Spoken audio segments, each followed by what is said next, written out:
Welcome to episode 2 of the Boys and Ball podcast. Once again, you're here with your host, myself, Daniel, JT, and Mr. Brucie.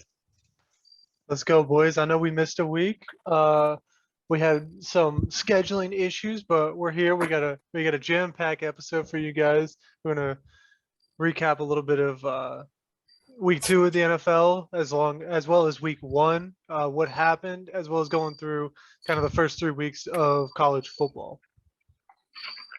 Okay, to start out our show today, we are going to do some wild takes. Now, these might be a little bit more outlandish, and, a lot of them probably won't end up being true, but it's something we want to talk about, and we're going to put them out there for you guys. So I'm going to start off with the wild takes. My first wild take is the Rams and the Bengals look like trash. They're so slow coming out the gate. Joe Burrow doesn't look the same. That Rams team is awful. What do you boys think about that? Honestly, you're absolutely right, especially the Bengals with how absolutely dominant that offense was last year. The only weak spot was the offensive line. Everyone expected with the acquisitions on the offensive line for it to be better. It doesn't look to be that much better. Joe Burrow's making mistakes. The real question is, have teams figured out Joe Burrow in that offense? Yeah, of course. Jamar Chase, struggled. Joe Burrow threw 4 picks against the Steelers, who, a lot of people didn't think we were going to be that good, and we're probably going to be last place in the division. But they came out and stunned the Bengals week 1, and then the Bengals lost again week 2. It's tough to be going from almost Super Bowl champions to last place in the division. Yeah, I mean, it really makes you think if the Bengals were just a Cinderella run. Was that not a team that will consistently be able to go to the Super Bowl? Was that just a one-hit wonder? Was that a Cinderella run that got them there last year, and they're never really going to be the same? Is Joe Burrow one-hit wonder? Is he going to fall back into that, same rhythm of those quarterbacks who lost their first Super Bowl and never return? Right now, it's looking like it. I hope he gets back on track. I like the kid, but it's not looking good. All right, let's talk a little bit about the Rams, though. We got to see him. We got to see Von Miller play against the Rams week 1, and he absolutely destroyed that D line. The Bills looked so hot against the Rams. That O line wasn't holding up. Stafford had no time in the pocket. I think that was the biggest thing out of all of it. The last couple of years, everyone's talked about is Von Miller the same player, and this year it looks to be the case. If you have a good secondary that can just play coverage for that 2 to 3 seconds, Von Miller is going to get pressure on a quarterback, and Matthew Stafford felt that. Oh yeah. All right, moving on to my second hot take is Tom Brady looking old? Has Father Time finally caught this man? This man who seemed to be ageless in New England, came in the Buccaneers that first year, won a Super Bowl. Is Father Time finally won? Is Tom Brady done being, this GOAT that plays till, everyone thought he was going to play to 50 because he just seemed to, never lose a step? These first 2 games, he hasn't been, that good, consistent arm that he was for the Buccaneers. And if anything, the receiving core has stayed the same or, gotten better in some cases. He has more years with them now. So Yeah, I think that's the worrying part. He's having problems off the field with his wife. He didn't look good in the press conference right before the start of the year. He looked super skinny. He didn't look like he was in football shape. He missed 2 weeks with family issues. Is it just a slow start because he missed, part of the preseason and part of camp? Or is this everything has built up around Tom Brady, age, issues off the field with his family, with his wife, who's allegedly not even living with him anymore? So is all of that caught up to Tom Brady? Honestly, the answer to me looks like yes. It's his play has not been that good. The teams that the Bucs have faced, the way that defense has played, the offense has not held up their end of the bargain. Yeah, those games shouldn't even been close, and they kept them a lot closer. He kept them a lot closer than it should have been. I kind of reminds me of when Brett Favre came back and just he retired and tried to come back again and didn't really look all that good. He had a couple very good games with the Vikings when he returned after the Packers, but Yeah, to be fair to that Brett Favre, that Vikings team did make it to the NFC Championship game. this is true. This is true. They still made a run, but maybe it's time for Tom to really hang up the cleats. Honestly, I felt like it was time after last year. He still had a good year, but you could see the turnovers were up. I know his receivers were hurt, but it didn't feel like the same Tom Brady of old. And I feel like that's just going to continue, and he's on his decline now. Yeah, I mean, he still put up the same stats as Justin Herbert, who is considered one of the best QBs in the league. They had very similar stats last year. Tom threw for 4,500 yards and a bunch of touchdowns. So, I mean, but as we're seeing this year, I don't think he has a touchdown yet. So, Yeah, I mean, Bruce, you got any input on Tom Brady?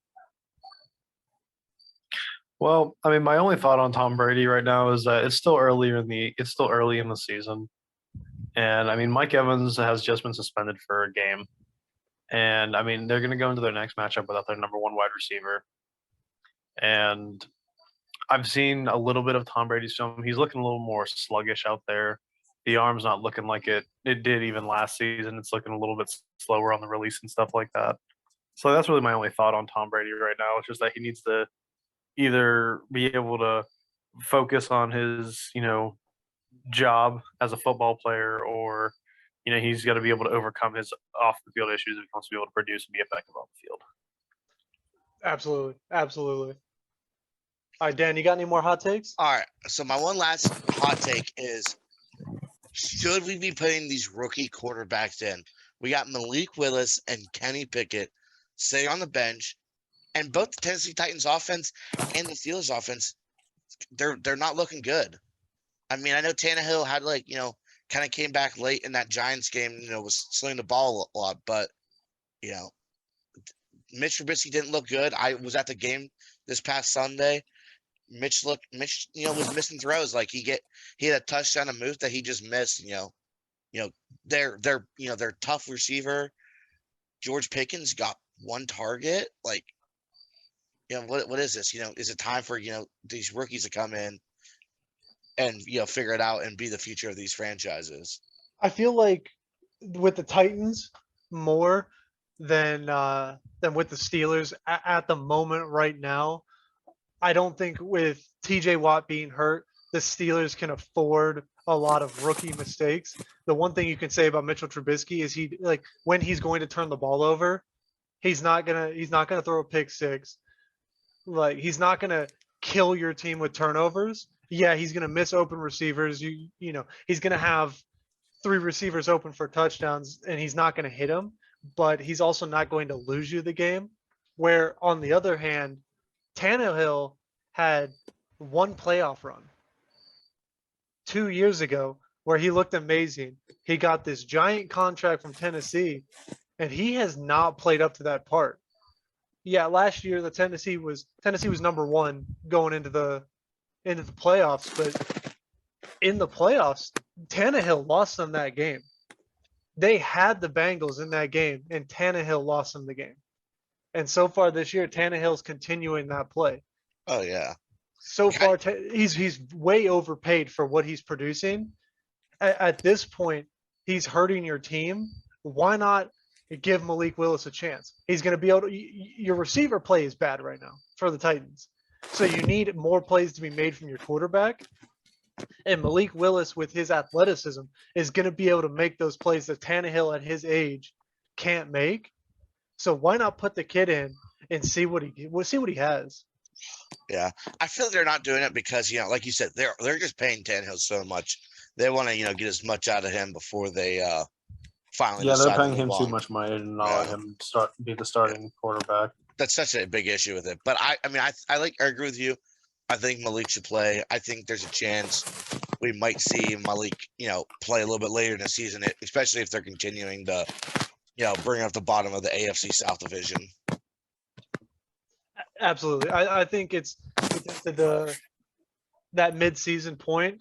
If the Titans haven't figured something out with those receivers and Tannehill is still playing like this, they're going to be below 500 easily in that mid-season point. And I think at that point, you have to put in Malik Willis. All right. That's all the hot takes I have to start.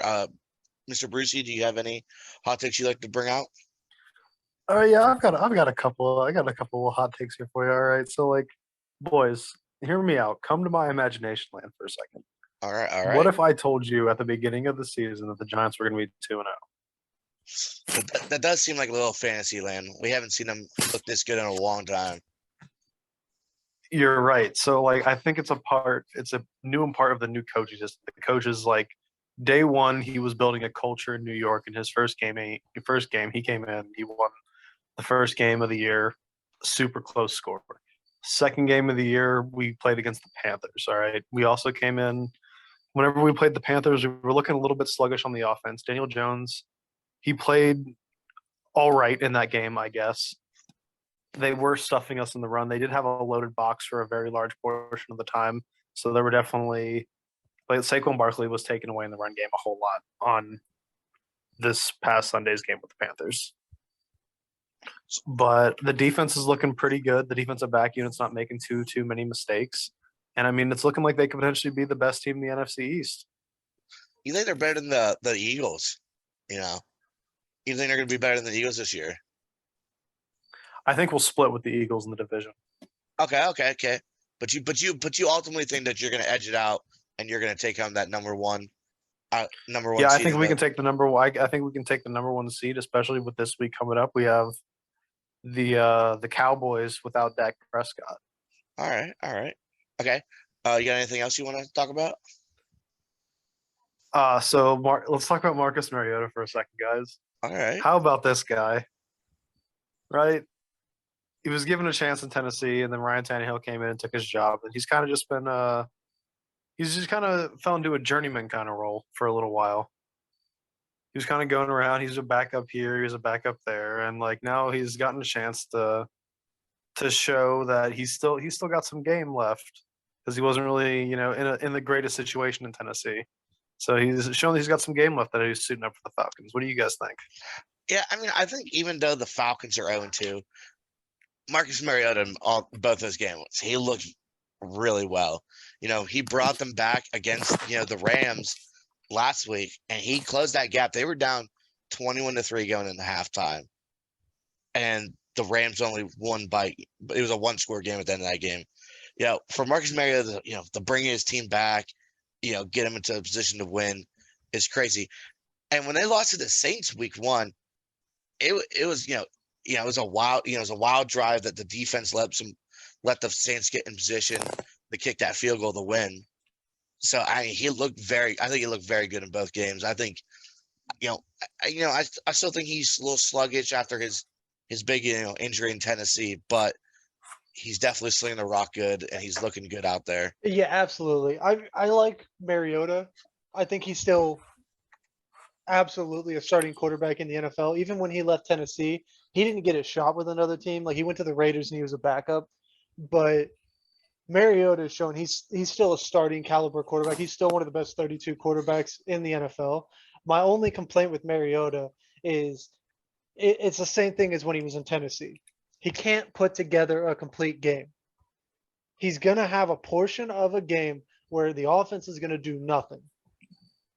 And in the end, it's cost the Falcons back-to-back games. They're losing close games. He had an awful first half against the Rams. Yeah, he turned it on and went crazy in the second half, but he has to put together a complete game. It's the same issues as when he was in Tennessee. He could never put together a complete game, and it was causing Tennessee to go 500 or just barely above 500 every year. So if Mariota's on a much better team, does that team win more games? Sure.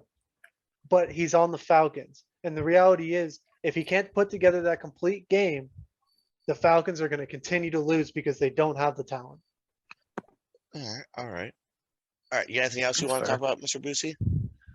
Yeah, we're going to get into my last hot takes. We started talking about him when I was talking about the Giants. So Cooper Rush. I think Cooper Rush for the Cowboys. We've got him going to be, from what I understand, he's going to be quarterback in the Cowboys this week.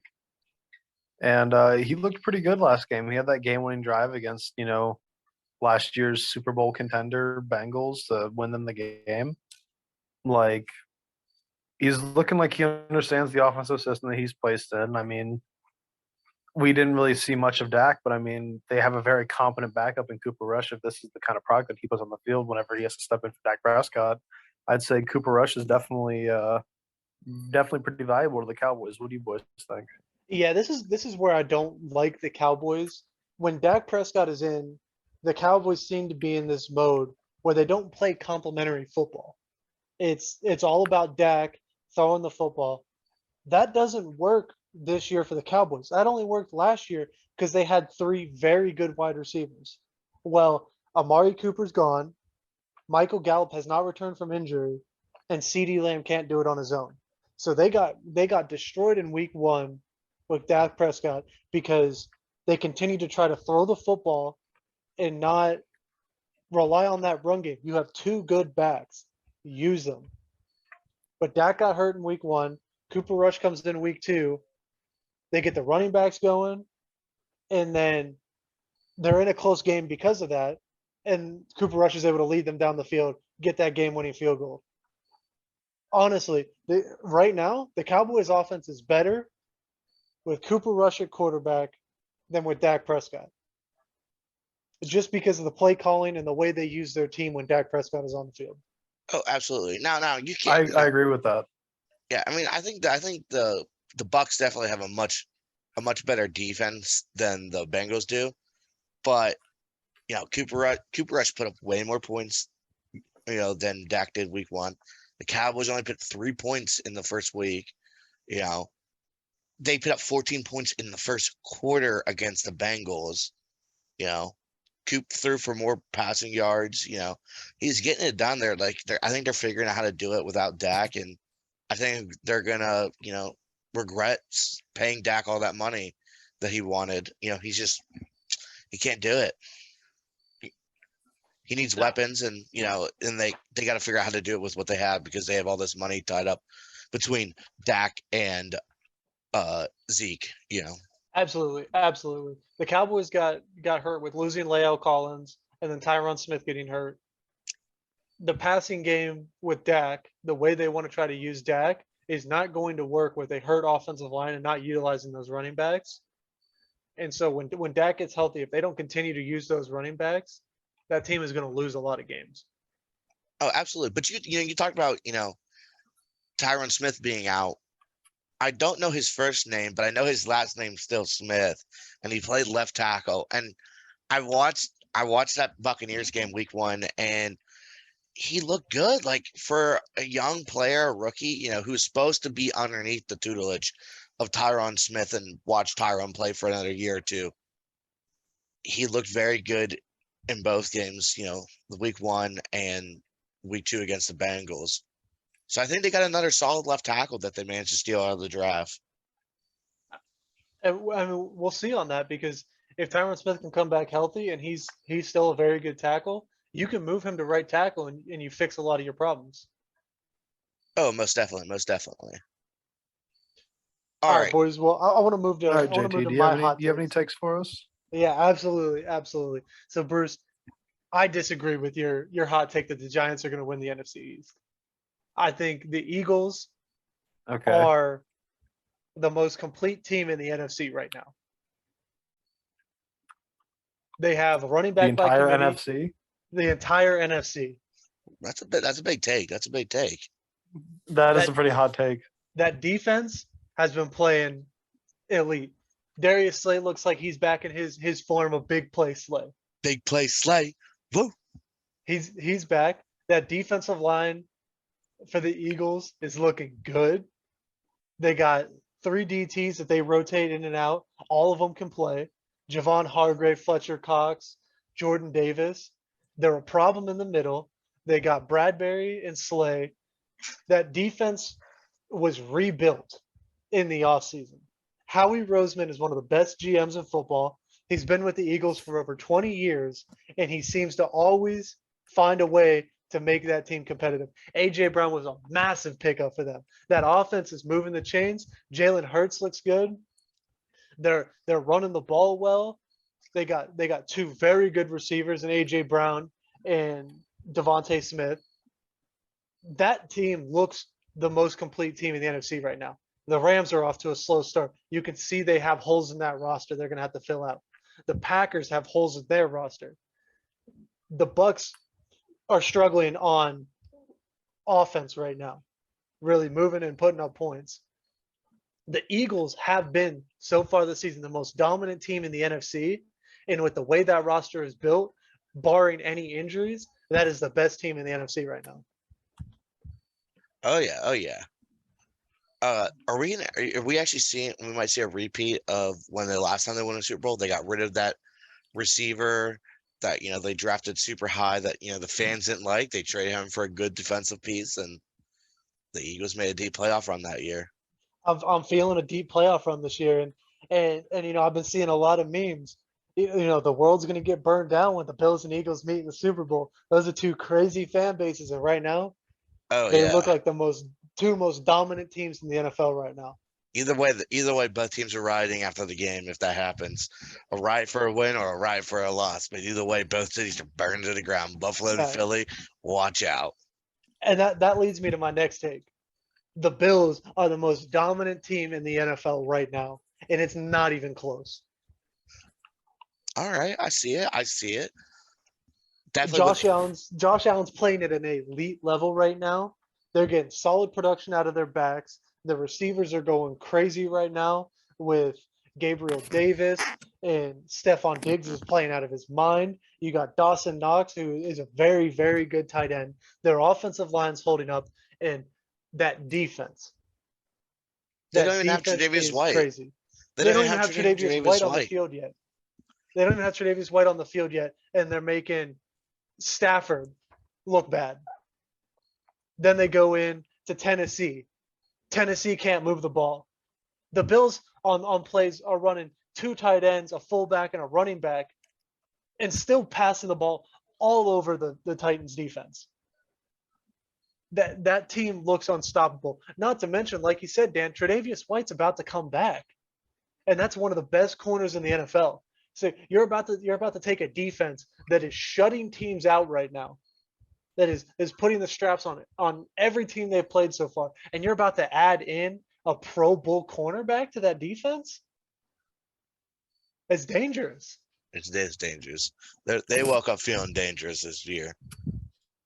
It's that Von Miller signing. Everyone gave them criticism for signing him for that 6-year deal. Is Von Miller going to be playing in 6 years? It doesn't matter. You added in a veteran pass rusher who still has a lot left in the tank, and you brought him into a room full of young, very young pass rushers. Greg Rousseau, he's going to benefit so much from having Von Miller on the field with him, and Von Miller being on the field in practice with him. AJ Espinosa is the same way. Those pass rushers are going to learn, and it doesn't matter that Von Miller's under contract for 6 years. He's probably not going to play those 6 years. But the reality is the value he brings to that locker room is not just on the field. He's making those rookies better. I guess they're not rookies anymore. He's making those young pass rushers so much better. Oh yeah. Yeah, that's definitely true. Are you got anything else you wanna bring out? Yeah. So my last take it goes into a little bit of your take of should the rookie quarterback start, and Ryan Tannehill is trash. He is the most overpaid quarterback in the NFL right now. It's when he does not have AJ Brown on the field with him, the Titans offense is awful. You look at last year when AJ Brown was hurt and didn't play, Titans offense awful. Without AJ Brown this year, Titans offense awful. So Ryan Tannehill can only move the ball on offense when he has a great number one. That's not a good quarterback. That's an average quarterback. Oh yeah, and a lot of people thought that Derrick Henry was going to be that the X factor, but is it turning out that's the receivers that are really doing it? Are we seeing the decline of one Derrick Henry? You know, I think that foot injury last year definitely slowed him down. He doesn't look as explosive coming out, and that could be he's worried about injuring that toe again, or does that foot not feel right? All of that can be into play, or is it the fact that they can't draft well on the offensive line? Since they lost Jack Conklin, they haven't been able to replace it. They're just bringing in veteran guards that are past their prime, veteran linemen that are past their prime, and saying, Derrick Henry's going to break 4 tackles on his way to the end zone.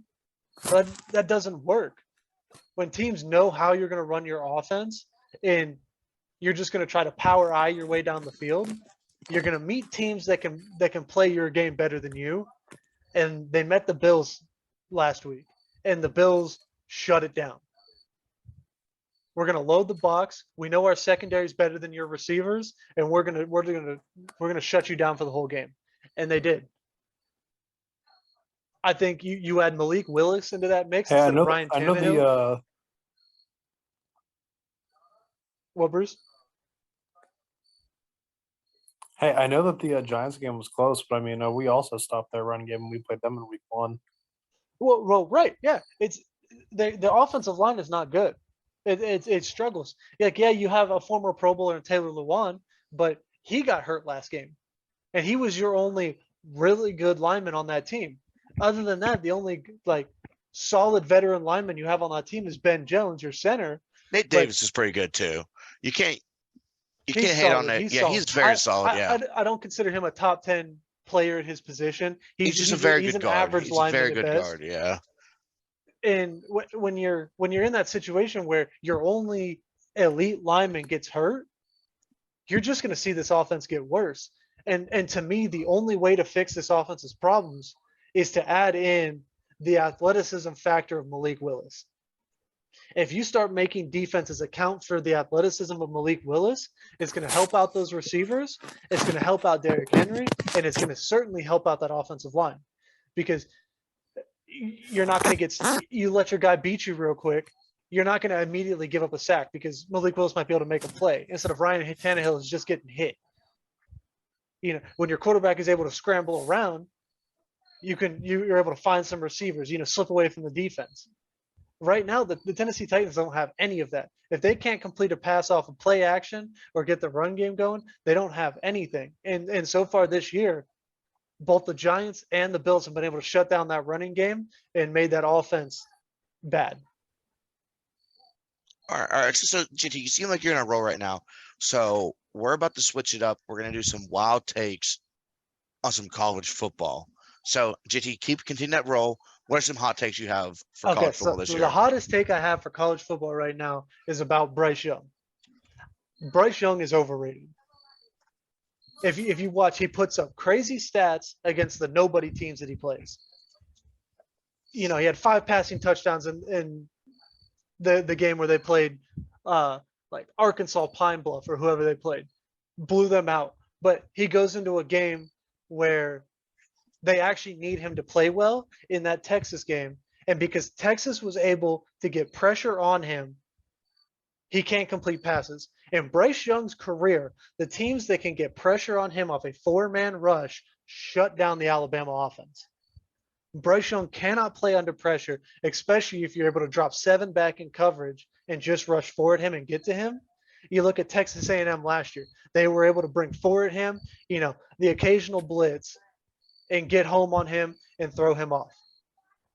The same thing with Georgia last year. Georgia was able to get pressure on him, and they shut down that offense in the national championship game. Bryce Young cannot play under pressure, and therefore, to me, Bryce Young is overrated. If you can't make plays for your team when you're getting pressured, you're not an elite college quarterback. When you get a majority of your stats playing against the nobodies, and then you have average stats against the good teams that you need to have great stats against, you're overrated. And to me, that is why Alabama will not win the national championship this year, just like they didn't last year, Bryce Young will not be able to handle the pressure when they get to the playoffs. Those teams are going to bring pressure at him. He's got new receivers. He doesn't have Jamison Williams and John Mechie to bail him out last year. And that offense is going to get shut down in the playoffs. Yeah. I like all those takes. I definitely agree with you. I think Bama is going to struggle. I mean, they're always going to be a great team just because they're Bama. They got Nick Saban, at the helm. But I don't think they're going to make a fight to be the national champions this year. I think you're going to see some other teams in that national champion game, and it's not going to be Bama. And that's if Bama makes it to the whole way to the playoffs and doesn't just get a random bowl game. Absolutely. And that kind of leads me to my next take. So all of my hot takes for this segment is all going to be on the SEC. I've been watching a lot of college football. I've been watching a lot of these teams play. And to me, the SEC as a whole right now, I feel like is overrated. You had an Alabama team who struggled against an unranked Texas, who's still trying to figure out everything under their first-year coach. And instead of getting punished for almost losing to an unranked team, they get credit for sneaking out the win. And then the team that they beat that was unranked got moved into the top 25. That's ridiculous. You look at Texas A&M. They dropped a game to App State. Yet the teams are still looking at them to be a borderline contender possibly to make the playoff if they can go on a run. You got Arkansas. Is Arkansas really the number 10 ranked team in the nation right now? Arkansas has not beaten anybody this year. Like, they beat Cincinnati week 1, but Cincinnati's not doing well this year. And then the only teams they beat were they struggled against South Carolina where they had to come back. And then they barely beat Missouri State. Yet they keep climbing in the rankings. Arkansas has not done anything to move themselves up other than barely pull out wins. So to me, Georgia on the other side, they haven't played anybody. They got so much credit for destroying Oregon. Well, Oregon has not played well this year. Bo Nix has struggled at quarterback. Like, yes, last week he had his first solid game with Oregon, but Oregon has not looked good. They were way overhyped at the start of the year with their ranking, and Georgia got massive credit for that win. So as I'm looking at the SEC right now, I see 2 to 3 really, really good teams this year in college football, but I also see beatable teams. Georgia hasn't played anybody. Yes, they're not giving up any points, but we still have to see them play some more high quality competition. Florida showed last week that jump up into the top 10 was not warranted, as they made mistake after mistake and lost to Kentucky. To me, the only quality teams in the SEC right now is Georgia, Kentucky, and Alabama. The rest of those teams are overhyped right now. That's interesting. You throw Kentucky in there, is they're not normally known as a football school. So you got something you want to say about that? Throwing them out there with Bama and Georgia in the SEC. Absolutely. So as I've been watching Kentucky play, my college roommate was a huge Kentucky fan. So I started watching Kentucky football and kind of getting into it. Kentucky the last couple of years has been a very, very competitive team in the SEC. It really felt like they were a quarterback away from making that run to a possible SEC championship game. And with the transfer in of Will Levis last year, it seems they have found that quarterback. Oh, Penn State. He had a solid year last year. And he was a projected first-round pick going into the season. And I questioned it. I was like, has he earned a first-round pick? Is he one of the top quarterbacks in college football? And this year he has come out and played like he is a top quarterback in college football. He's not making mistakes. If you look at the Florida game where they had to fight in battle for that win, Will Levis played a great football game. When he wasn't pressured, he was completing every pass. Now Florida started throwing some big blitzes at him, and it slowed them down for a second. But Will Levis was standing strong in the pocket. He wasn't getting frantic feet. He wasn't trying to run away and make crazy plays. He was staying strong in the pocket and trying to deliver footballs while getting hit in the pocket. And that's what you want to see out of a top quarterback in the draft. Can he sit in the pocket and deliver passes while taking a beating? And he's showing this year, I will sit in the pocket to the last second and give my receivers every chance to get open. And in the end, that propelled Kentucky with a couple of defensive plays combined with that into upsetting Florida. And they've now jumped into that number 8 spot. And I really like where they're at because I think they have a really good chance of beating Georgia this year and having a chance to go play in that SEC championship game. Oh, all right. All right. I like the takes. I like the takes. All right. So continue out with JT's, big SEC rant that he just went on. I'm gonna talk a little bit about my alma mater, and I'm gonna talk about Penn State. I think that they're super underrated this year. We got some good freshmen that came in.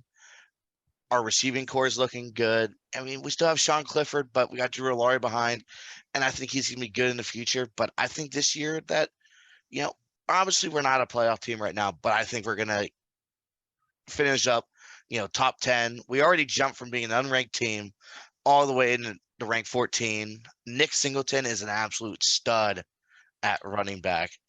I don't think either YouTube boys have watched any games, but Nick Singleton's kind of reminded me of that 2016 Saquon Barkley. He's just absolutely electric in the backfield. Yeah, I watched your guys' Auburn game. It was just across the board was just a pure beatdown. And yes, Auburn's not the same team that they have been in years past, but also in years past, Penn State would have found a way to keep that game close. And this year, you put your foot on the gas and you just smack that team. Oh, yeah. I think James Franklin is kind of, he's had enough time with the team that, he's kind of like got a much better system going now. Whereas like once he lost Trace McSorley, like it kind of seems like the team didn't really know what to do after that. But, but we got some younger people in and they're looking good. We got some, new recruits. And I think this team's going to be good for the future. We got at least another 3 or 4 years of this team being good. The Big Ten is always a great division. So we'll have to see how that continues to go. Absolutely. I think Penn State is a 9-3, 10-2 team this year. They're going to give Ohio State and Michigan a run for their money. I just don't know if they have enough to beat either of them. I feel like we can pull a win out over Michigan, but your Ohio State Buckeyes, that's probably the best team in football right now. That's my opinion, at least. I think they're the best team, definitely. All right, so this isn't about a team, but I want to talk about a coach that's kind of showing some splashes of greatness. Lincoln Riley over at USC. I think he's going to dominate the Pac-12 this year. I know JT really likes Lincoln Riley. He thinks he's doing good things there, but he looked good in his first 3 games. I know the Pac-12 is generally a little bit of a weaker conference, but that USC team looks good. I think we're going to see them make a run for a playoff spot this year. We'll have to see how it goes, though. Obviously, anything can happen in college football. But I like Lincoln Riley. I think he's looking good with the USC, and I'm excited to see when USC comes to the Big Ten and Lincoln Riley's, giving, Ohio State a little bit of their run for their money when he has to play them. Absolutely. I agree with you a lot, Dan. Obviously, the Pac-12 is not one of the top Power 5 conferences right now.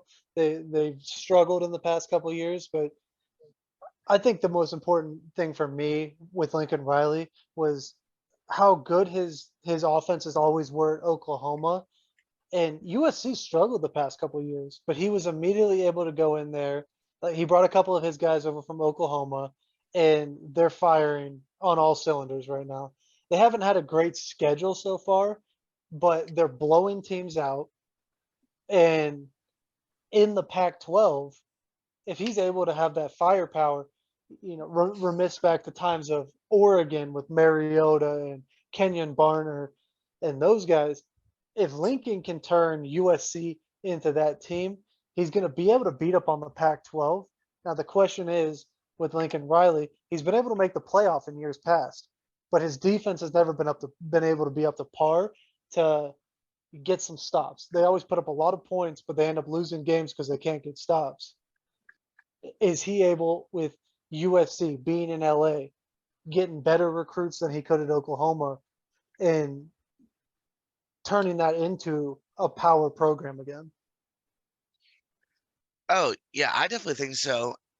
I mean, this year, like JT said, he hasn't really played the best teams yet, but he is holding them to like 14, 17 points so far, and his offense is putting up 40-plus points a game. So I think they're going to do very well this year, and I hope that Lincoln Riley continues to impress us, and so I think he's going to be a solid person. All right, so I was looking at my notes, and JT, I just want to let you know that I love you. It said I have to confess my love to you, so I just want to let you know, JT, I love you. I know it's in the middle of the hot takes, but I'd let you know that I love you, JT. It told Yeah, I me to love you, say. my boy. It told Love me to you. say. It told me to say so. All right, Mr. Brucie. Interesting. All right, so we're gonna get into some of my takes. All right, I got two right here for you guys. All right, so Appalachian State, right? App State, they won this week on a Hail Mary, right? They won. They beat North Carolina as well. You know, No, they've been looking. they lost to North Carolina, but they lost by 2 points after they. They came back against North Yeah. Carolina. Right. Yeah. Yeah. So they led the impressive drive comeback against North Carolina to lose by a way smaller margin. They won on the Hail Mary. You know, they're kind of on a little bit of a roll here, and I think any team that's maybe in like the top 10, if you've got Appalachian State on your schedule, like up and coming, like it's kind of a scary game for you. It's maybe not a guarantee like you thought maybe it was, or an easy game. Yeah, they beat the Aggies, and everyone thought that the Aggies were gonna make a playoff push, or at least be a top team in the SEC. Yeah, absolutely. App State is turning into one of those non-Power 5 teams you just don't want to see on your schedule. In years past, they beat number 1 Michigan. They just seem to be that team that if you're a Power 5 school and you have App State on your schedule, you have to come to play that game, because they're going to play every second of that game and they're going to take you to the wire. So I think that's Absolutely. I think that's one of the more important things when you're a small school is if you're not playing your heart out every game, you're going to get passed over.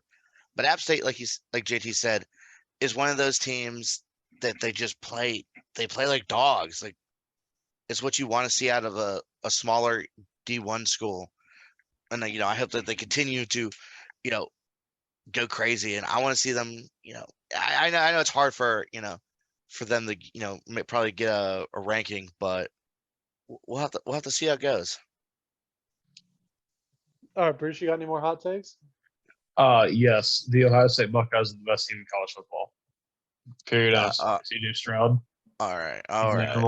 Best quarterback in college football today.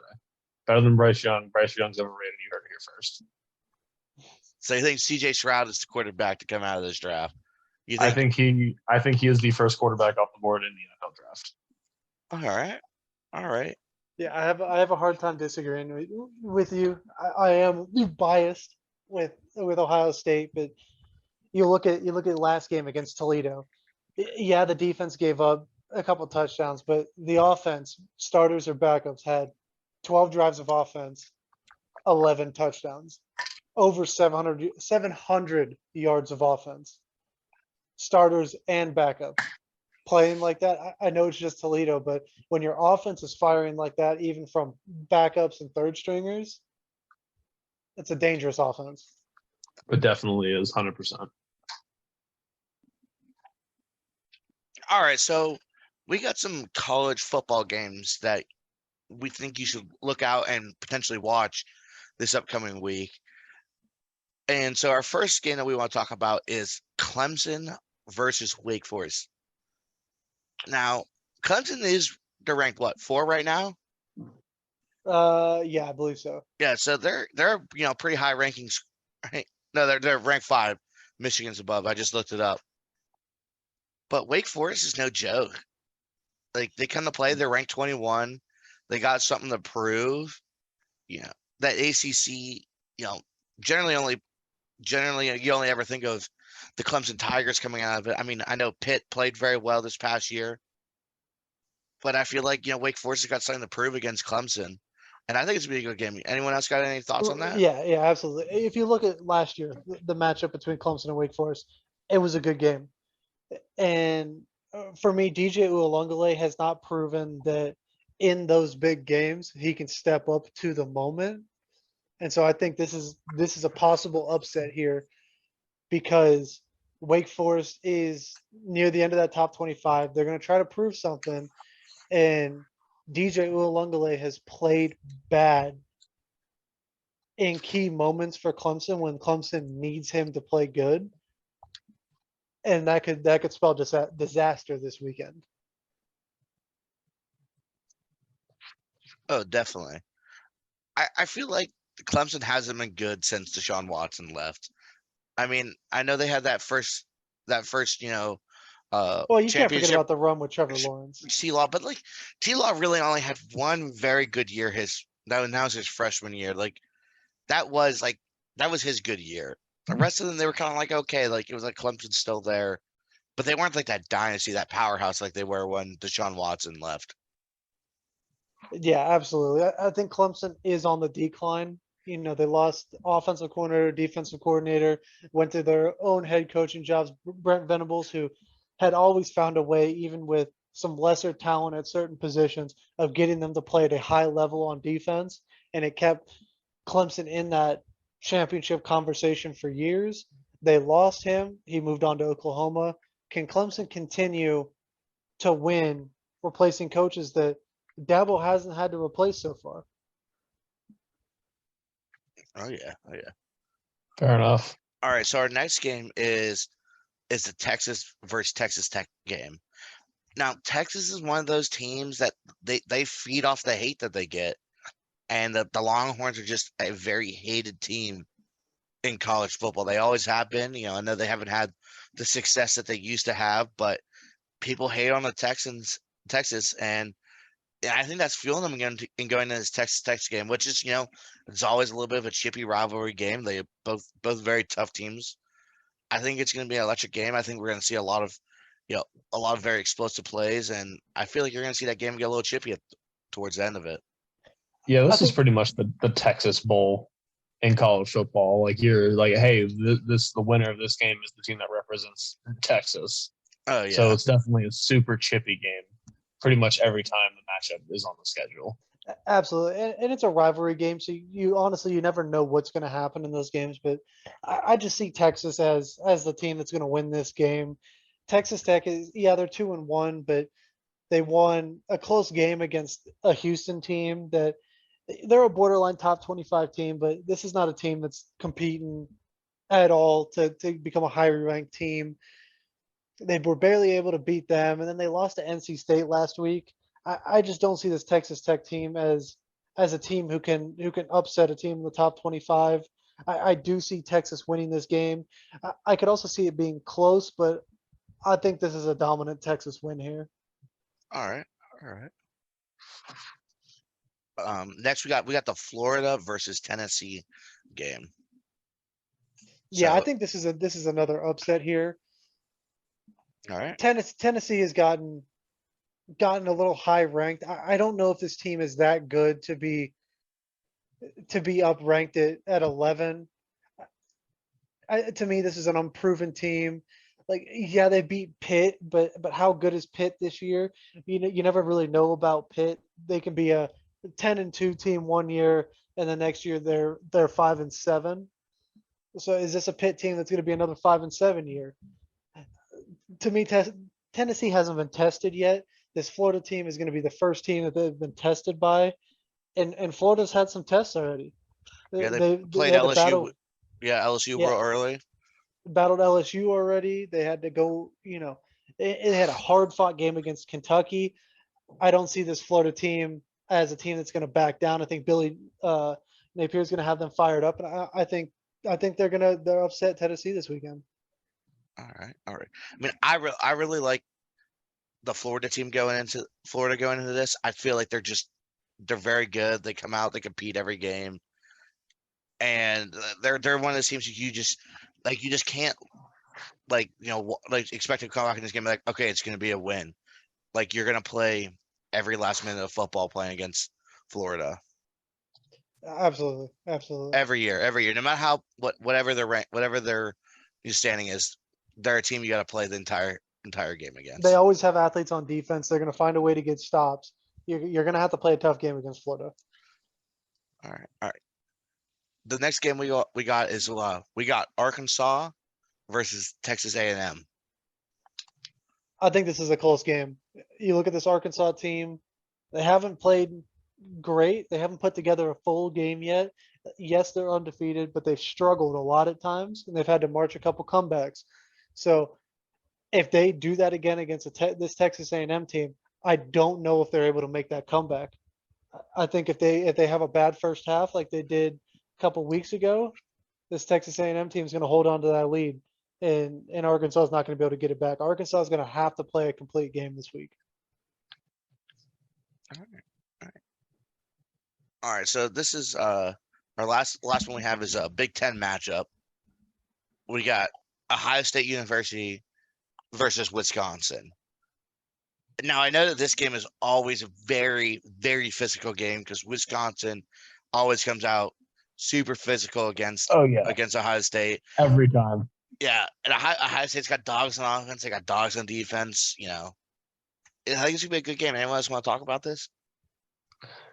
Yeah, absolutely. I think this is usually like you said, this is always a very physical game whenever we play against Wisconsin.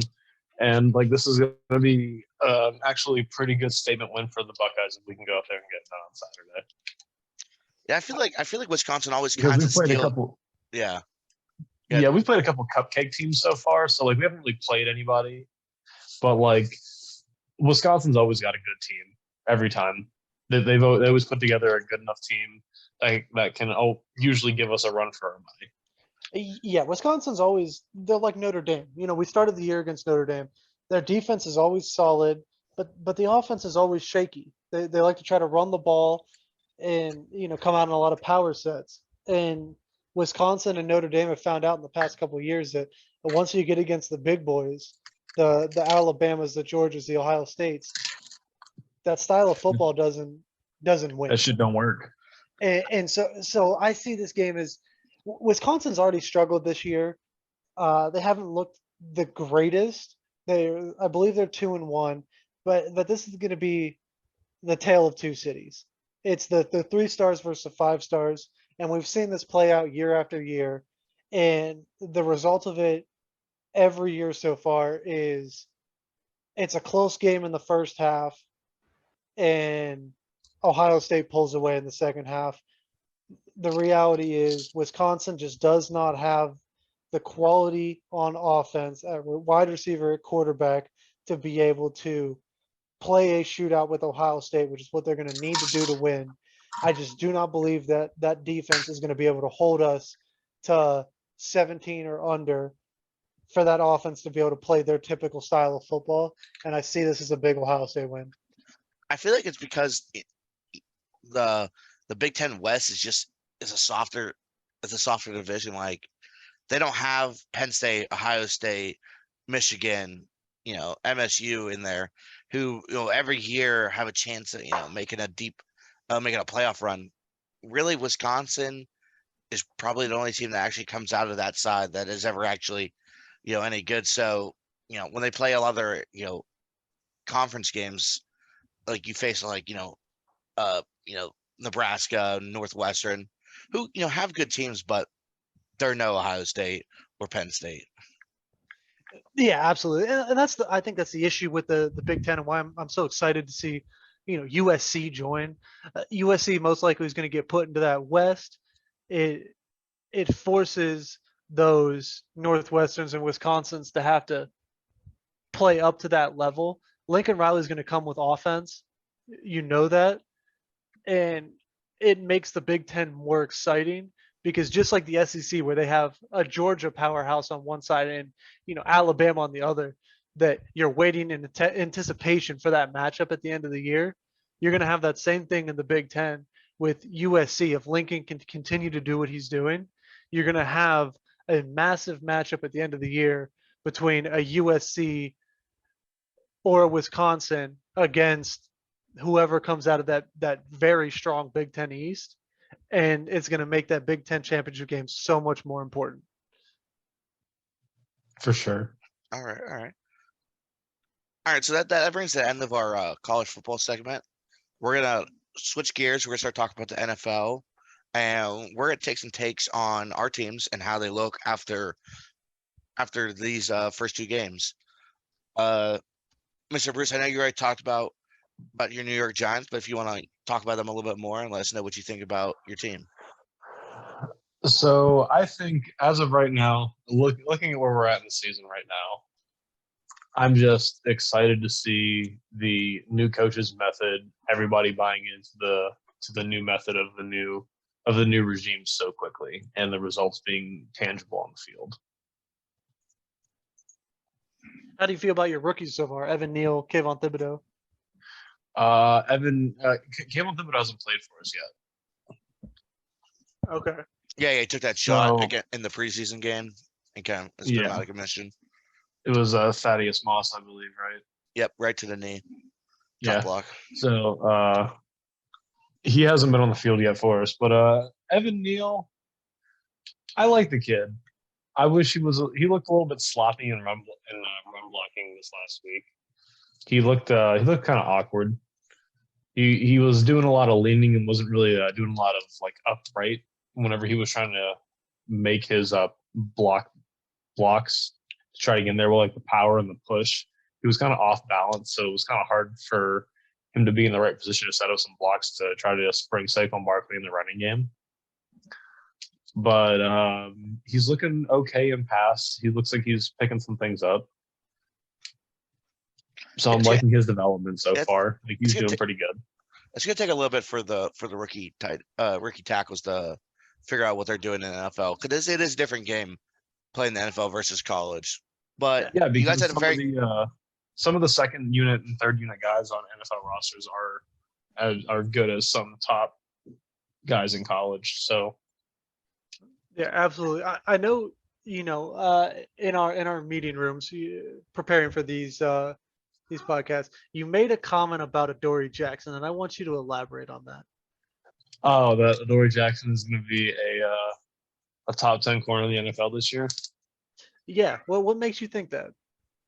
So I know it's only 2 games in the year, and we haven't played against like some of the greatest teams, but we played against Ryan Tannehill, he's an above average quarterback in the league. He can't finish, but he's an above average quarterback in the league, and he threw for a whole lot of yards against us. So, but a lot of the targets were not going towards Adoree Jackson's side. Like they just weren't. Adoree Jackson wasn't the one being tested. They're going after our rookies, and when Adoree Jackson is being thrown at, he's like a blanket in coverage. Okay, so Adoree Jackson's been the highlight in that secondary so far through 2 weeks. Yeah, he's our number one corner because we had Aaron Robinson on the outside, but now he is hurt, so I actually don't know who we have on the outside replacing him right now. I'll have to look at that and see, but I'm pretty sure there was an injury or some sort of issue with Aaron Robinson, who was supposed to be our rookie number 2 guy. Okay. Well, we'll take a jump to another North team, the Steelers. Dan, what are you seeing from the Steelers? They've had a good win week 1, but it wasn't without problems. The loss of TJ Watt. How's the team doing? It's really actually tough to say. because they're kind of just playing mediocre football. And week one, that defense looked so good, but it stemmed off that pressure in that front four, which, forced Joe Burrow to make bad throws. We got 4 picks. We had some other people who weren't TJ Watt get multi-sack games, and the defense looked like a stud. Like, it looked like the steel curtain defense that we're used to.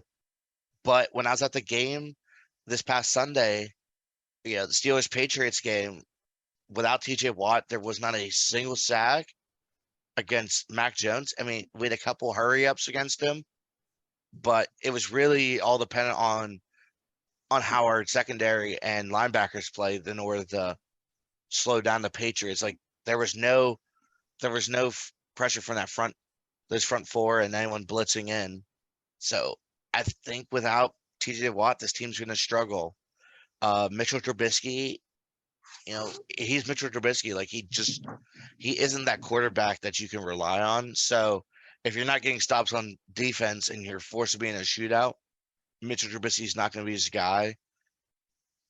We had George Pickens, when he played with Kenny Pickett, looked like an absolute monster at wide receiver.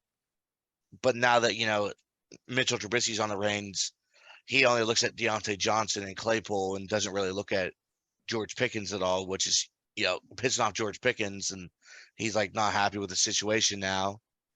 And I feel like, Mitchell Trubisky misses a lot of throws. So I feel like, we're going to be a 500 team this year. It looks like it's going to be a rough season for it to be a Steelers fan. Do you think you guys are going to be able to survive at least 6 weeks before TJ Watt can come back? Are you guys going to be able to survive that and still be in playoff contention? I really don't. I think the loss of TJ Watt really hurts, and it's showing, not necessarily how one-dimensional our team is, but where our holes are. And I think a lot of people didn't realize, how good TJ Watt was and how much that he was, kind of like covering up a lot of the other problems with our defense. Because now everything's getting exposed. Yeah, because we let Mac Jones play against us, who struggled in week one against the Dolphins, which is a pretty good defensive unit as well. And we let Mac Jones kind of walk all over us. Damian Harris had a good day on the ground. Ramondre Stevenson was able to rush through the line and get good yardage. So, okay. yeah. Well, I know you mentioned the Patriots because the Steelers played the Patriots in week 2, but through the first 2 weeks, what are you seeing from the Patriots? I feel like the Patriots offense it needs a lot of work. We got rid of N'Keal Harry and we replaced him with Devontae Parker, and Devontae Parker is a more expensive N'Keal Harry, is what he's turning out to be. Our other 2 receivers, Jacoby Myers, he's looking super solid. And what's the other one?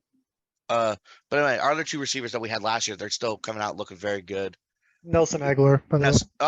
Well, yeah, there's another young one. Oh, Kendrick Bourne. Kendrick Bourne looked good. Jacoby Myers looked good. Nelson Aguilar had a huge day.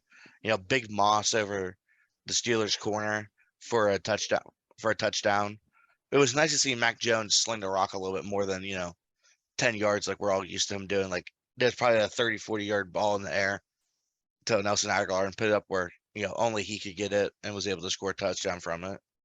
So obviously the Patriots played an injured Steelers team, a Steelers team that was not at full strength. But do you think that's a building block for the Patriots, or do you think it was just kind of a lucky break of when they got to play the Steelers? I feel like it is a building block for the Patriots because it gave them a little bit more confidence in the way that this system's going to work this year, and they actually got to see the production come off of it, and how good they play, how good they were able to play. Okay. All right, if you want to talk about your Cleveland Browns, I know I had a rough week this week. Yeah, so starting in week 1, I felt like we had a pretty good game with Brissett not getting the first team reps until late in the preseason. I felt like the offensive struggles were just due to that. So the fact that we struggled a little bit in the passing game week 1 wasn't too much of a worry for me. It would have been a lot better. Amari Cooper got really open a couple times. One time he was missed by Brissett, and then the other two were really bad pass interference penalties. So if those penalties don't occur, the stats look a lot better. So I was happy with the way week 1 went.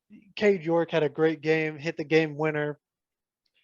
But then in week 2, the Browns got off to a really good start against the Jets. We're getting stops, forced a turnover, got the running game going. Nick Chubb had a great game, almost 100 yards on the ground, 3 touchdowns. Then we had a monumental meltdown. A minute 50 left in the game, scored a touchdown. Cade York missed the extra point, and things just went downhill from there. We had another defensive miscommunication, more of what we saw in week 1.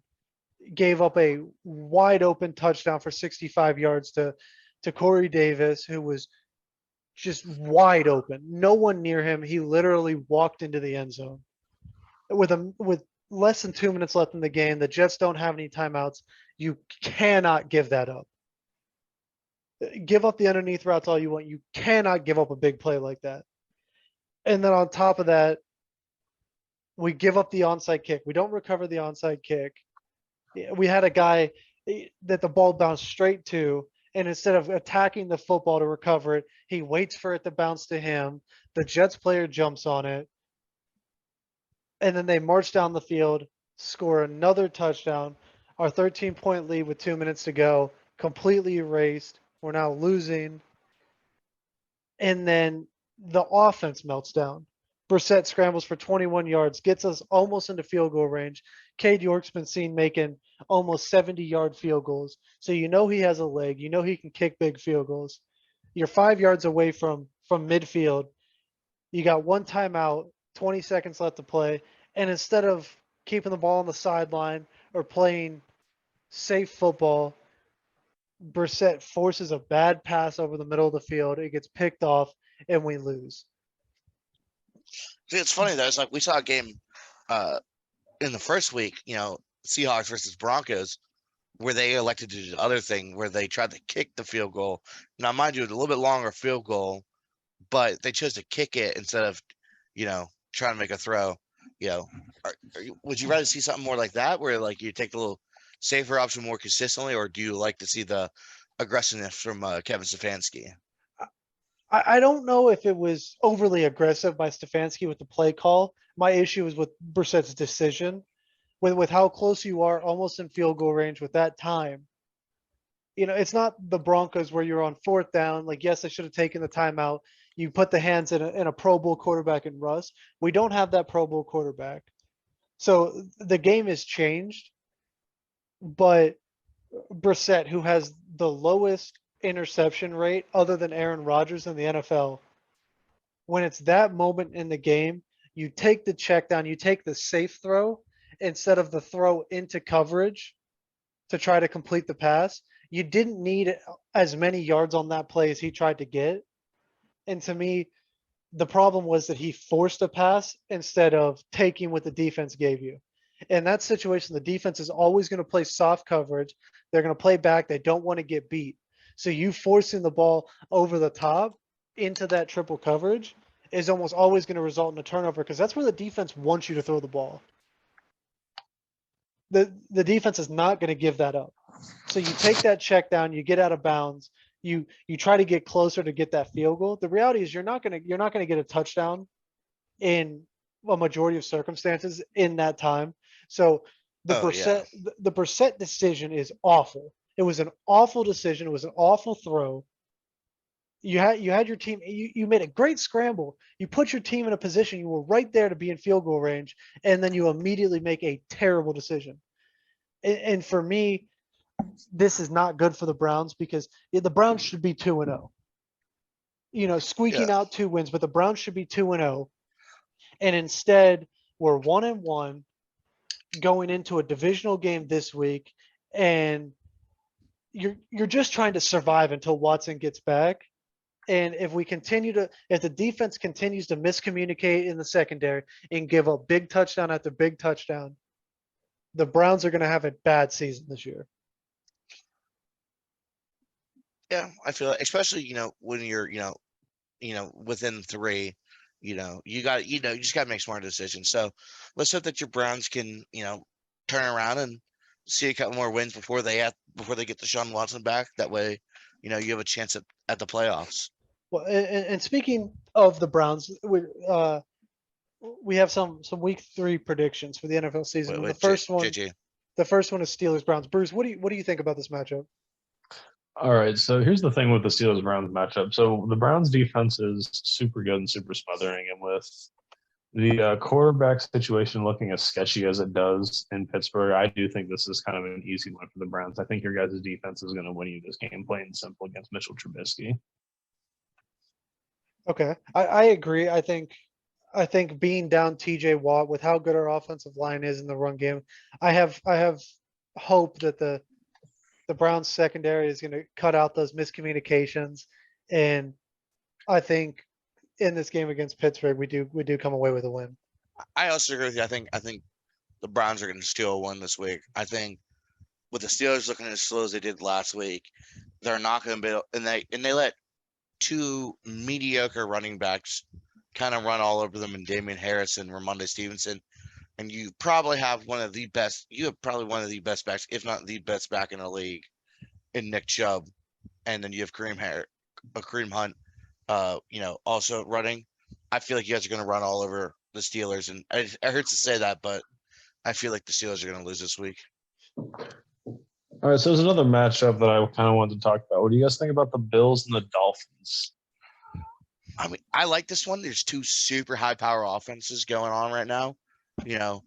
Tua, slinging the rock for 6 touchdowns last week, and then you have the Bills right now, who I think have the most points scored in the NFL at this point right now. So probably the two best offenses in the league at this point are going to face up super early. But I think the Bills are going to edge us out because I think the Bills defense is better than the Dolphins, and that's what I was going to say. I think the Bills defense is going to win in this game. Absolutely.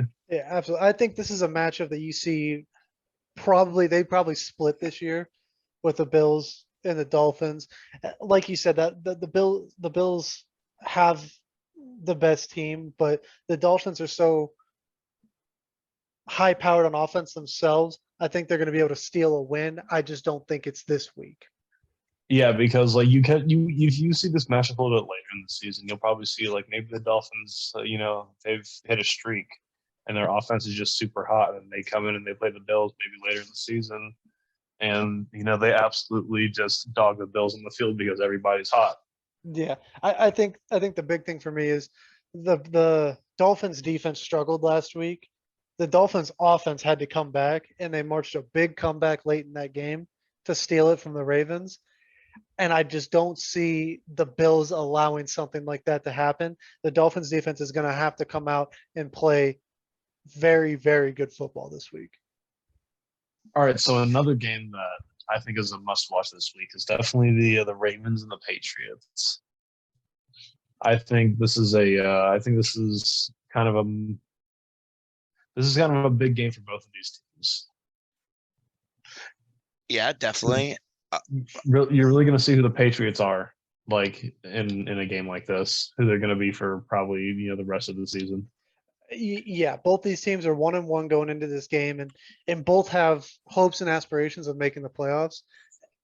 And this is one of those games where you have to win against other borderline playoff teams if you want to make the playoffs. Yeah.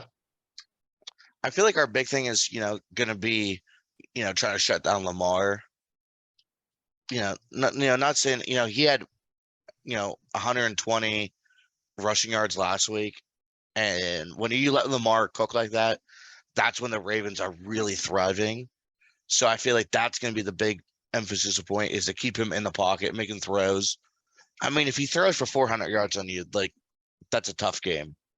But you shouldn't be letting a quarterback rush for 120 yards on you.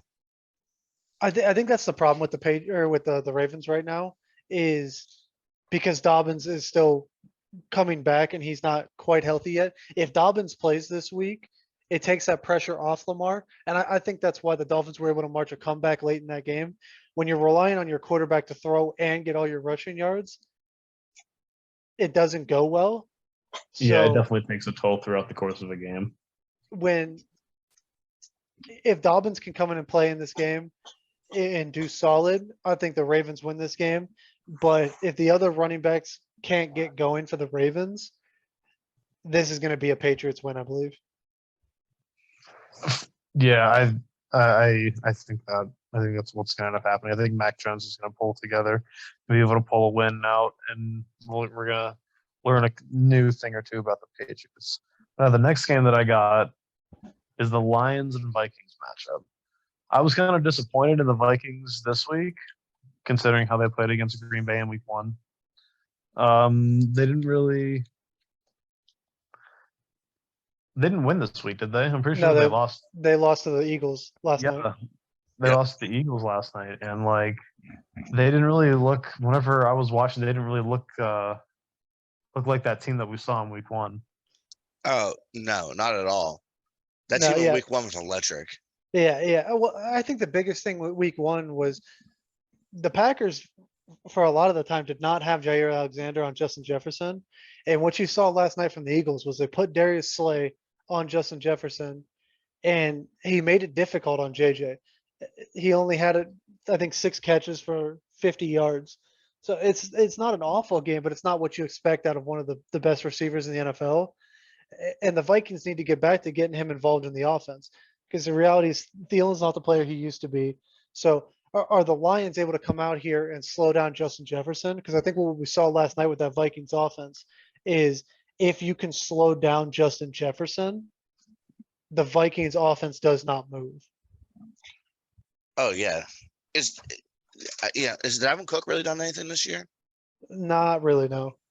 So yeah, so they don't have that dynamic offense with Dalvin Cook, who can rush for 150 yards like he was a couple of years ago. They kind of relying on Kirk Cousins' arm and JJ to get open to make plays for them. Yeah, I think this is a game where I think the Lions coming off their first win, they're going to come out, they're going to play high. The Vikings got smacked last night. I think this is a game where the Lions get another win under their belt. And I know it's only one day, but that shorter week does affect any team. So Absolutely. them forcing to have to play a game quick sooner than the Lions do, definitely matters. Oh, it definitely takes a toll on you. You got less time to recover, less time to really install your game plan, because every NFL team gives the next day off after a game. So you're missing out on time. I mean, I think the Vikings will come in prepared, but I like the way this Lions team is playing. DeAndre Swift has gotten going, and that Lions defense is solid. Well, who the Lions played Week 1? The Eagles, and they only lost by 3 to probably the best team in the league right now. So if the Lions can stay strong and win those close games, like they're competing with like the best teams in the league right now. So that's what I want to see. I want to see them do good, and I feel like if the Eagles are able to dominate the Vikings and the Lions kept it close with the Eagles, I feel like there's a good chance that the Lions come away with that win. I like the Vikings in this matchup. I gotta be honest. I think Justin Jefferson is gonna have a good game this week because there's not really anybody on in the Lions secondary that I think has The straps. a chance of being able to lock him up for the entire game. Justin Jefferson is gonna get a couple in this game. I agree with that. I think the Lions just have enough to be able to overcome it. We'll have to see. But now the next matchup that I got that I think is a big matchup is the Cardinals and the Rams. The Rams have been struggling early in the season, and Kyler Murray is looking like more and more that he needed that study clause in his contract, because the only reason why games are close is because of his ability to improvise and extend plays. What do you guys think? I think both these teams have been off to a slow start. The Cardinals and the Rams both had a really bad Week 1. Now, Week 2, the Cardinals started off very slow in the first half, but they turned it on in the second half. They held the Raiders to like 18 plays of offense in the second half. They were able to get an overtime win. Defense came up with a stop. So I think the Cardinals got some energy going where the Rams got off to that big lead week 2, and then they gave it up. So you got a tale of two teams right now. The Rams are not putting together full games and they're not playing great, but the Cardinals were able to put together a great second half and an overtime period to win. I think, you ride the hot hand, and I think I'm going to take the Cardinals in this matchup. Okay, I as good as the Cardinals play last week, I think I want to see the Raiders win. I feel like Josh McDaniels has had some good games. It was a tough game against the Chargers to start the game, to start their season. But he's close every game, within a couple of points. Dan, are you talking about the Raiders? Yeah, the Raiders. Yeah. They play the Rams. The Cardinals play the Rams, but I get what you're saying. The Raiders play the Chargers week 1. That's what I was talking about. And then they play the Cardinals. Yeah, so I was saying he's been within a couple points on both of those games, but I feel like, that's why I said, I think they're going to win this upcoming game against I was talking about the Raiders. Yeah, that's right. Yeah, okay. You got a little confused. I mean, the Raiders played the Titans this week, so I do think the Raiders get their first win this week. Mm-hmm. Like you said, they played 2 really close games. It's demoralizing, but that offense is still really good. They didn't get Devontae Adams involved last week. They're going to force Devontae Adams the ball against a weaker Titans cornerback core, and I think the Raiders. The Titans are going to drop 3 in a row. I think so. Yeah, I think it's going to be a tough one. But okay, anyway, bring back to what we were actually talking about. I think the Cardinals will beat the Rams, because I don't think that Rams team is going to do that well. I feel like they're so slow, and yeah, Jalen Ramsey's finally kind of looking like he's playing good again. But if you let up that many points in the second half, the Cardinals are gonna capitalize on that. I feel like they got a good coach, good system, and Kyler with his ability to extend, any play, makes it so difficult to defend. Yeah, but I feel like if this is a playoff caliber team or a championship caliber team, they shouldn't have to only rely on the heroics of Kyler Murray to score them points, because they're only scoring points at the end of the game after they've lost pretty much in regulation. Well, I think they just have to survive right now because they're without DeAndre Hopkins. Yeah, they don't have. They're going to get back in a couple weeks, so they really just have to survive these first couple weeks before they get an elite offensive threat back in that receiver core. Because Marquise Brown is solid, but he's a good number 2. He's not your number 1 guy. Yeah. They really don't have a really good number 1 receiver right now. Well, so Kyler's kind of mixing and matching and trying to work things together. Well, I think they also lost Christian Kirk this year. They lost DeAndre Hopkins. So it's 2 of Kyler Murray's top 2 weapons that he hit last year that he hasn't got to play with this year, and he only get to play with DeAndre Hopkins. So he's kind of finding his rhythm with some new receivers and some new weapons out there. All right, so the next matchup I have is the Packers and the Bucks. I think this is an important game for the Green Bay. Yeah, definitely. I think I agree with that. I mean, I like the Bucks in this matchup just because of how well that defense has been playing. They played super well against the Cowboys, and they played very well last week as well. But I feel like if Aaron Rodgers can kind of get his shit together and start playing the way that we all know Aaron Rodgers can, I feel like the Packers have a chance of winning. But as of right now, I think the Bucs defense is going to own this game like they owned last week. I think this could be a low-scoring game. You look at the Bucs team. Mike Evans is not going to be playing this week. So you're without Mike Evans. The offense has struggled up to this point. So if the Packers are able to get pressure on Tom Brady, not allow Leonard Fournette to run all over them, this could be a low-scoring game if that Bucs defense comes to play. So I honestly like the Packers in this matchup. The Packers are healthy. They had a much better week 2 than week 1, and the loss of Mike Evans, I think, is going to be huge this week. Oh yeah, and wasn't Julio kind of Julio is questionable for Yeah, this week. Julio's question as well. Yeah, so who knows who Tom Brady's gonna be throwing passes to this week? Yeah, Scotty Miller. yeah, that's about Yeah. it. Scotty Scott- Miller, Chris Godwin's been Godwin. playing. Chris Godwin, but Russell Godwin- Gage. Yeah, has Chris? Oh, that's right. They did get Russell Gage from Atlanta. Yeah. So, I mean, he still has some receivers, but without Evans, if Julio doesn't play, you lose a lot of veteran presence in that room. Can Russell Gage step up and have a great game? I don't know. That is yet to be seen. The last matchup that I've got for us to preview is the matchup with my New York Football Giants against the Dallas Cowboys. Okay, Bruce, I'm gonna make you happy in this. I think the Giants are gonna pull out this win. I think the Giants are gonna advance to 3-0 against the Cowboys. I couldn't agree with you more. I honestly think the Giants are going to go in with Dak Prescott not being one starting quarterback. I think this is going to be a good win for the New York Giants having to game plan against Cooper Rush instead of Dak Prescott. I think this is going to be a close game. I think it's just going to be like last week for the Cowboys. I think this is going to come down to the wire, but I like a healthy Giants team over the injury-riddled Cowboys right now.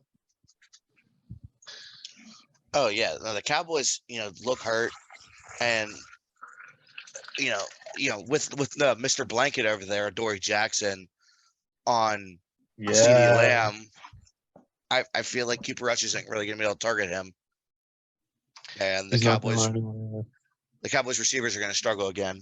But we'll have to see how this game goes, and if Saquon can continue to produce like he has been, and Daniel Jones doesn't turn the ball over too much.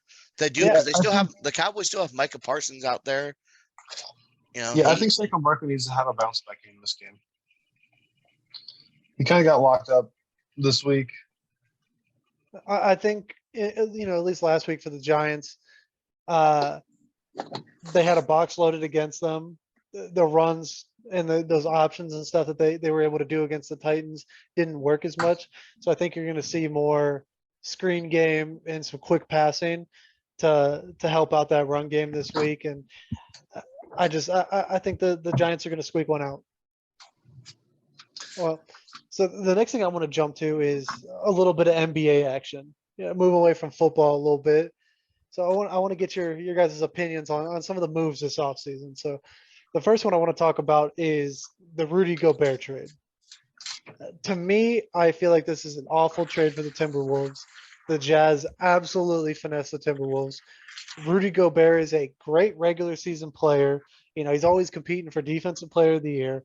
But the reality is, if you were trying to compete in the playoffs, paying Rudy Gobert $40 million a year like he's getting paid, you will not compete in the playoffs because he's not good in the playoffs.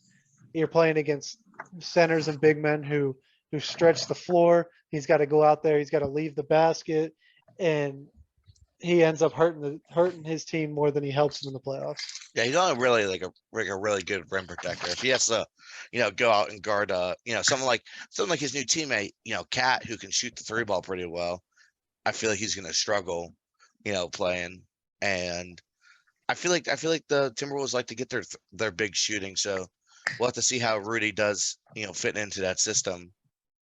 It's also kind of hard to scheme around that. Like if you have a guy who's only good on the interior, you can't really hide that in the defense because like now how all NBA offenses all stretch the floor so much, everybody's got to be able to do a little bit of everything. And Rudy Gobert is just kind of one-dimensional when it comes to perimeter defense. And I think that's what's happened. You saw the first couple of years with the Jazz, they were pretty solid in the playoffs, but teams have learned over the years Rudy Gobert cannot score on offense. So we're going to put, you look at the Mavs series last year with the Jazz.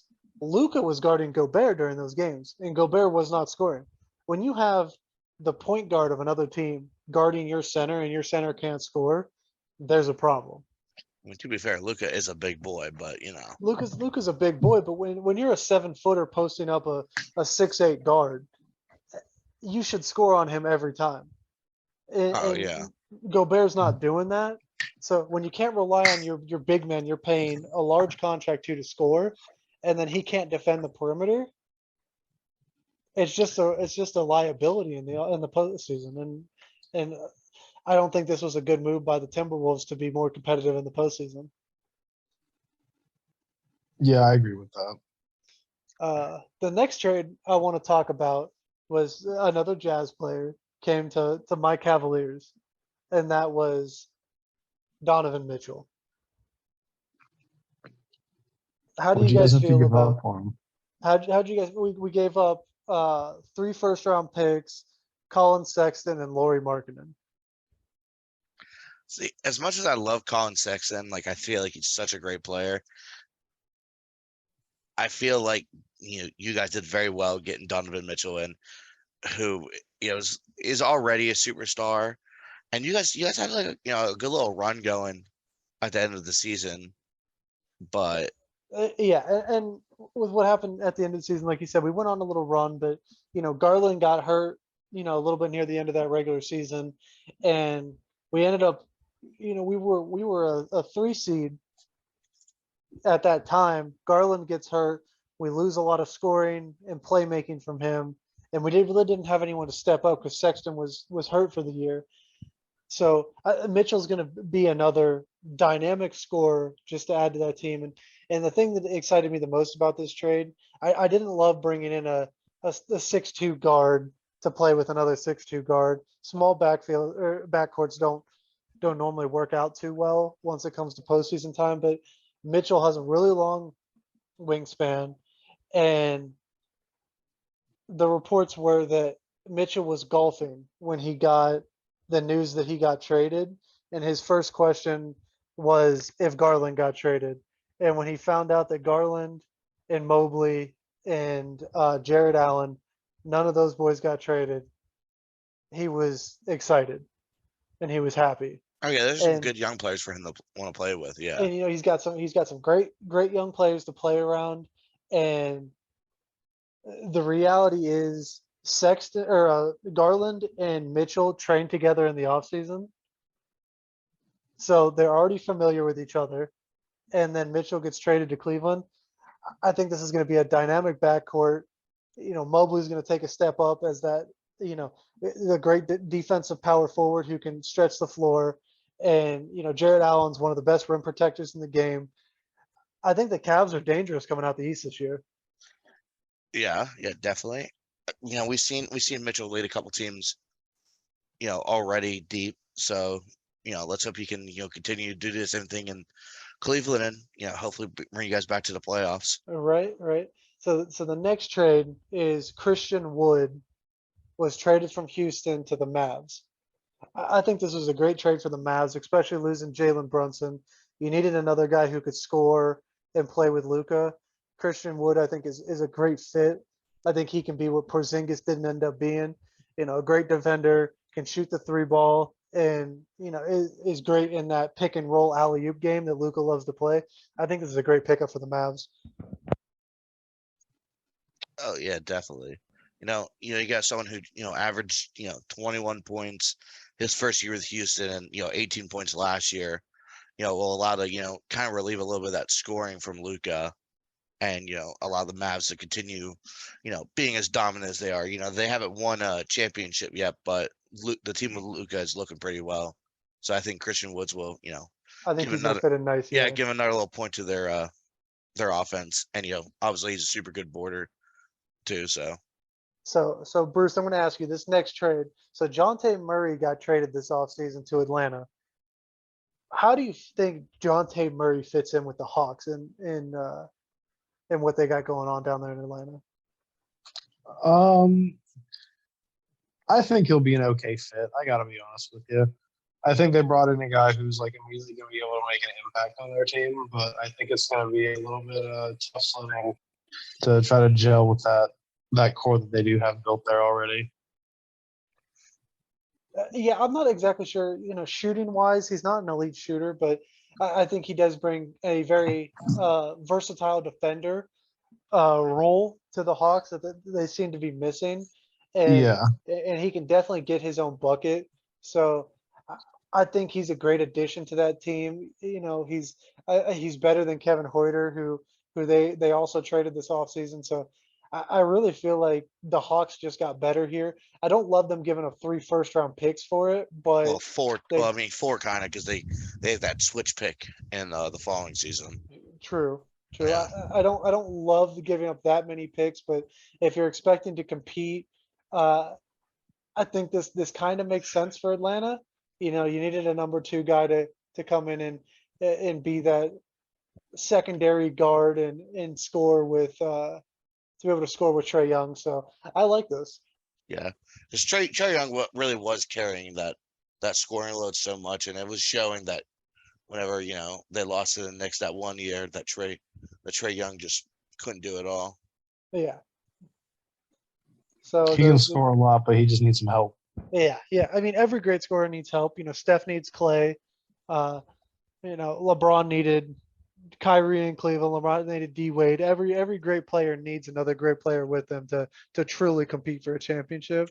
So speaking of LeBron, we're gonna get to a couple Laker moves this offseason. How do you guys feel about the bringing in of Pat Bev and Dennis Schroeder, or bringing back Dennis Schroeder? I like Dennis Love it. Schroeder. I think Russell Wilson's washed up. Yeah, I think Russell doesn't really fit in that system. I know, he really wanted to come to LA and play, but I feel like Russell needs the ball in his hand too much to be the way that Russ likes to play. And obviously LeBron's that dude in LA right now. Like the ball stays in his hand the whole time, and he commands that offense. And in order for Russell to be good, he needs it. And Pat Bev and Dennis Schroeder are a little bit more of role players, and they can kind of work around LeBron and still get the job done for probably cheaper than they would be paying Russell for much Yeah, more.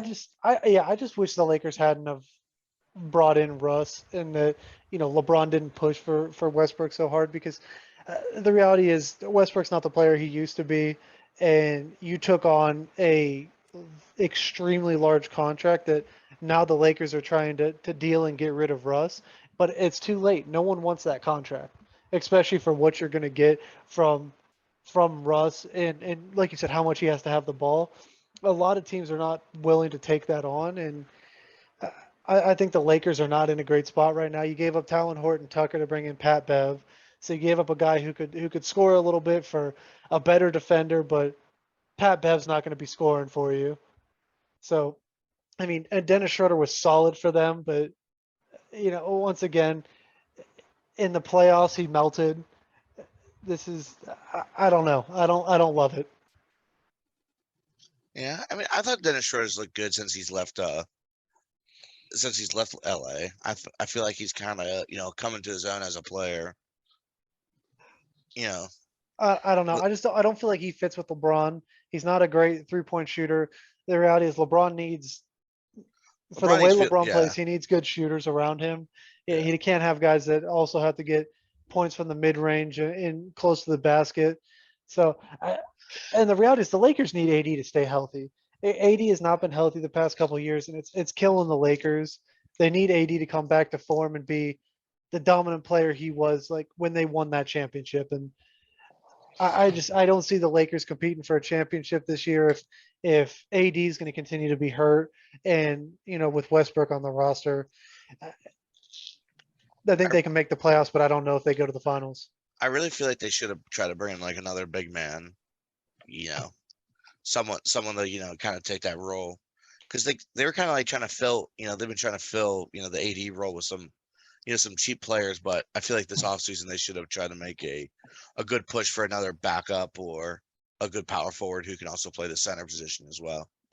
Absolutely, I agree with you on that. I mean, Melo's a solid player now, but you don't want him playing power forward for you consistently. He's a little Yeah. small. He's not as athletic as he used to be. I mean, Bruce, I know you're a big Melo fan, but Yeah, Carmelo Anthony's game has changed a lot. He used to be one of the most prolific scorers in the NBA, but now he's kind of came into this weird kind of role where he's like trying to be a better defender, but like he's not really. He's rebounding basketballs a little bit more. He's not shooting as great. I don't know. He's just kind of regressing in a really weird way. It's kind of hard to watch. it is. It sucks to see someone who, like you said, was such a prolific scorer, a couple of years ago that, now he has his games where he'll drop, 20, 25, but for the most part, he's getting you 12 points a game, and it's not overly efficient, and he's not a great defender. It's kind of sad to see, one of the greatest scorers in the game, fall apart the way Melo has. Yeah. Well, boys, I wanna thank you for listening to another episode of the Boys and Ball podcast, and we'll see you next week. All right, see you guys next All right. week. See Thank you you for later. listening. Mr. Brucie signing off.